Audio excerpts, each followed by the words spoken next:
ભરૂચ જિલ્લાના પાલેજ નજીક આવેલ ભૂખી ખાડીના સાંકડા બ્રિજ પાસે સર્જાયેલ ગમખ્વાર હિટ એન્ડ રનની અકસ્માતમાં 2 સગીર બાળકોના મોત થતાં સમગ્ર પંથકમાં શોકની લાગણી પ્રસરી ગઈ છે।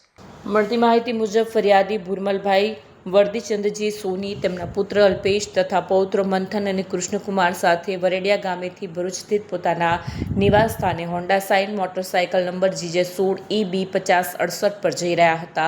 તે દરમિયાન ભૂખી ખાડીના સાંકડા બ્રિજ નજીક પાછળથી પૂરઝડપે અને બેદરકારીપૂર્વક આવી રહેલા અજાણ્યા વાહને મોટરસાઇકલને જોરદાર ટક્કર મારી। અકસ્માત એટલો ભયાનક હતો કે મોટરસાઇકલ પર સવાર તમામ લોકો રોડ પર પટકાયા, જેમાં સગીર મંથન અને કૃષ્ણકુમાર ભારે વાહનના ટાયર નીચે આવી જતા તેમના કરુણ મોત થયા। મોટરસાઇકલ ચલાવી રહેલ અલ્પેશભાઈને પગના ભાગે ગંભીર ઇજાઓ પહોંચી।